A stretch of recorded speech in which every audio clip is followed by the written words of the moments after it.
Napansin natin na in the last 4 years, ay kumakaldag-kaldag si Kai Sotto from one league to another, from one country to another, and from one team to another. Parang nagiging journeyman ang ating idol mga kapatrol at a very young age. Wala lang, napansin lang natin, pero kahit sa Ukraine pa maglalaro si Kai or sa West Philippine Sea, ay isa lang ang sigurado tayo. Nasa NBA pa rin ang tuloy niya. Nakikita kasi natin ang walang humpay na paghahanap ni Kai Sotto ng paraan upang matupad ang kanyang pangarap na makatungtong sa NBA. Ang pagiging journeyman ay hindi naman masama, pero obviously, walang player na gusto ng ganito. Bouncing around every year.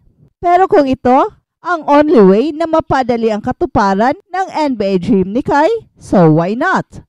And let's face it, bawat araw na lumilipas ay lalong napalayo si Kai sa kanyang NBA dream. Pero dahil patuloy ang pagtaas ng trajectory ng kanyang laro, ay nagiging realistic pa rin ang kanyang pangarap. In fact, this year na ang ultimate test ni Kai kung saan niya kayang dalhin ang kanyang laro.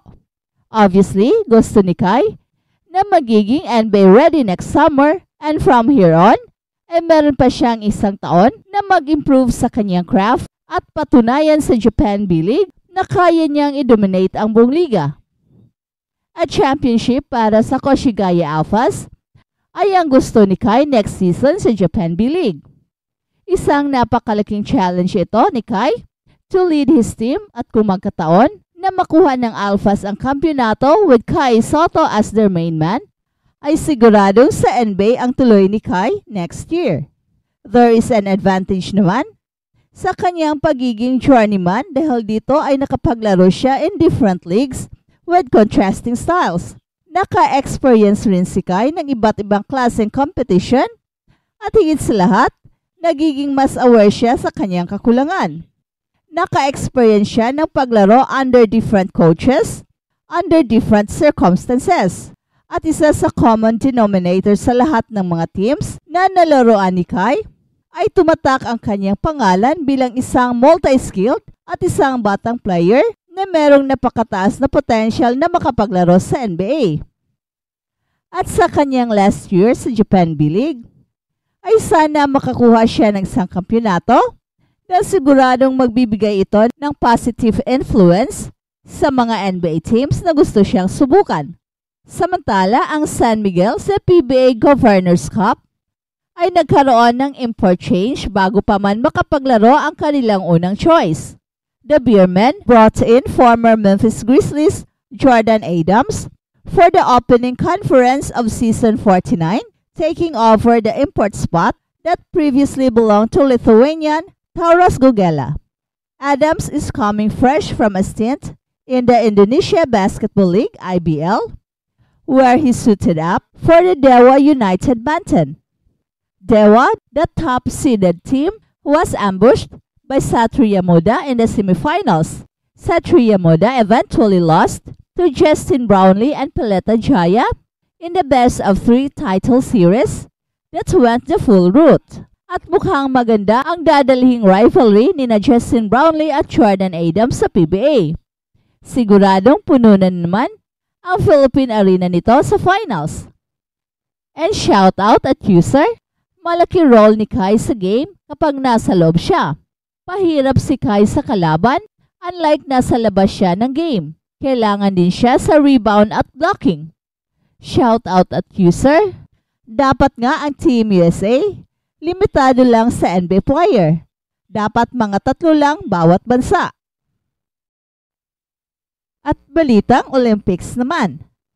Masaya si Coach Steve Kerr na maging kasama sa LeBron James sa isang kupunan.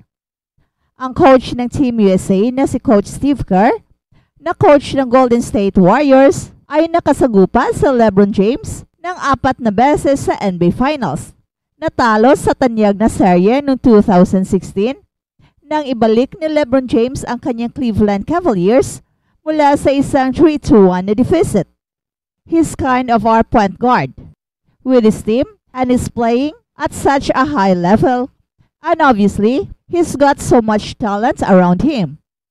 So the game makes a lot of sense when he's controlling it.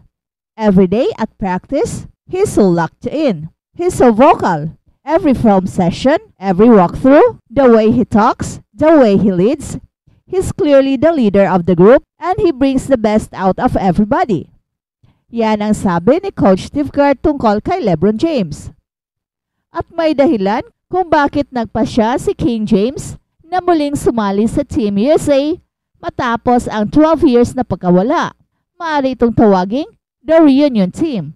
Dahil kasama si Steph Curry na naglalaro kasama ang dating kasamahan na si Kevin Durant at si LeBron James na bumabalik upang makasama ang mga dating coach na sina Tyronn Lue at Erik Spoelstra. At ang paglalaro kasama si LBJ ay nagbigay ng pagkakataon para sa kanyang mga nakababatang kasamahan at marami sa kanila ay nasa elementarya pa nung siya ay pumasok sa liga, an opportunity to appreciate his greatness. He's more down to earth than people think. He's been in the limelight forever at this point since he was 15. So being around him, you can see he's actually down to earth and he tells corny dad jokes. At yan ang sabi ng USA center na si Bam Adebayo. At ang USA forward na si Jason Tatum na nakapaglaro laban kay LeBron James sa loob ng 7 taon at nagpa-picture din ito kay King James na siya ay preteen, ay humahanga ni King James at nagbigay ito ng inspirasyon kay Tatum. It's been really cool to see his energy level. Being a guy that's been doing this for so long, he truly does come into every practice, every single day with a certain level of excitement. His energy is always through the roof. He's always talking on and off the court. Very personable guy. A lot of times when I go into the weight room in the morning, he's already there. So it's cool to see someone who's accomplished everything he can in this game still have this joy and passion for it at this stage of his career. Yan ang pahayag ni Jason Tatum tungkol kay LeBron James.